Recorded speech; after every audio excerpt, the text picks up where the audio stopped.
చేసి అడ్డగోలుగా మోసం చేసిన ఈ వ్యక్తి ఇదే చంద్రబాబు నాయుడు గారు తాజా మేనిఫెస్టో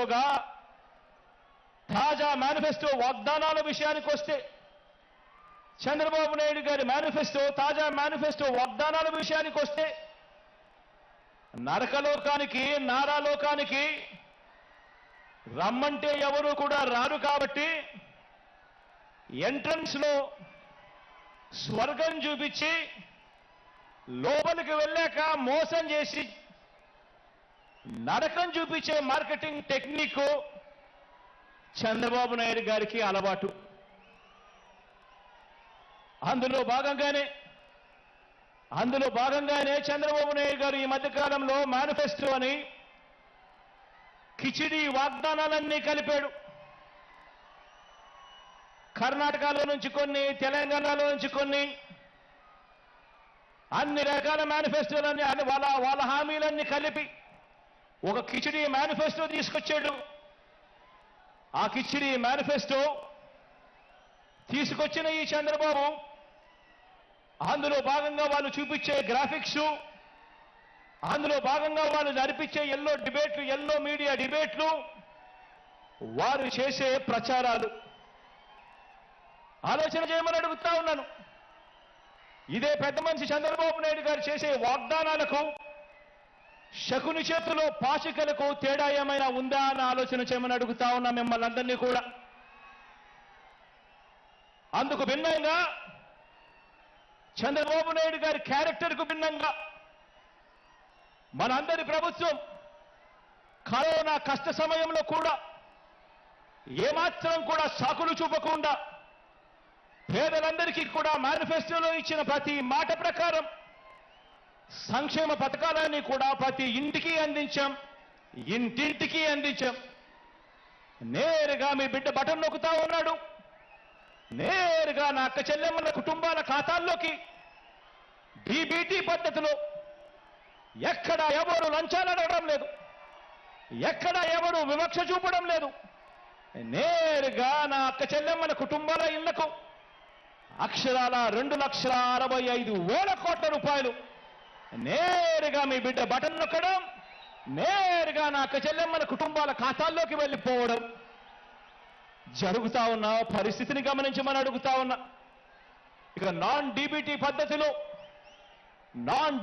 పద్ధతిలో అయితే ఇళ్ల స్థలాల మార్కెట్ విలువ తీసుకోకుండా మన దగ్గర ఉన్న భూములను కూడా వాటి విలువ కూడా తీసుకోకుండా కేవలం మనం సేకరించిన భూముల విలువను మాత్రమే తీసుకుని మనం చేసిన నాన్ డీబీటీ కింద మనం చేసిన ఖర్చు ఈ 58 నెలల కాలంలో విద్యా కానుకైతేనేమి, సంపూర్ణ పోషణమైతేనేమి, గోరు ముద్దైతేనేమి, ఇలాంటి పథకాలకు చేసిన ఖర్చు 1,10,000 కోట్ల రూపాయలు. మొత్తంగా డీబీటీ నాన్ డీబీటీ ఈ రెండూ కూడా కలిపితే ఈ 58 నెలల కాలంలో మీ బిడ్డ ప్రభుత్వంలో మనం 3,75,000 కోట్ల రూపాయలు ఖర్చు చేశాం. డీబీటీ పద్ధతిలో, నాన్ డీబీటీ పద్ధతిలో.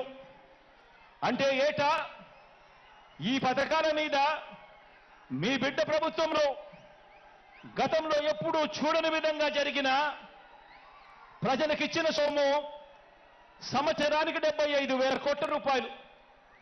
అది కూడా మనం చాలా కష్టపడితే, ఎక్కడా కూడా లంచాలు లేకుండా చేస్తే గతంలో ఎప్పుడూ జరగని విధంగా సంవత్సరానికి 75,000 కోట్ల రూపాయలు పేదలకు అందించగలిగాం.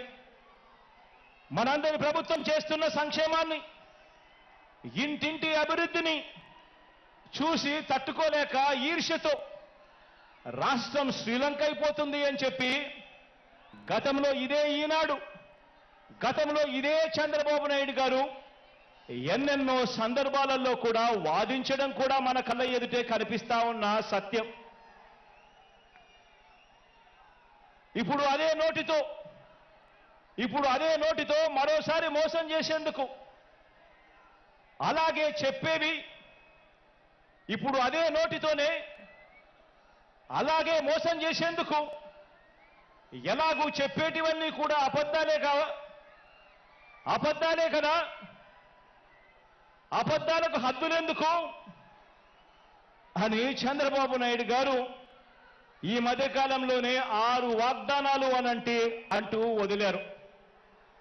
ఈ వాగ్దానాలకు ఏటా ఖర్చెంత అవుతుంది అని చెప్పి మా ఫైనాన్స్ వారందరినీ కూడా లెక్కలు తీయమని అడిగాను. 2024 ఎన్నికల తర్వాత కూడా మనం కొన్ని పథకాలను అమలు చేస్తా ఉన్న కొన్ని పథకాలను ఎట్టి పరిస్థితిలోనూ కొనసాగాల్సిందే.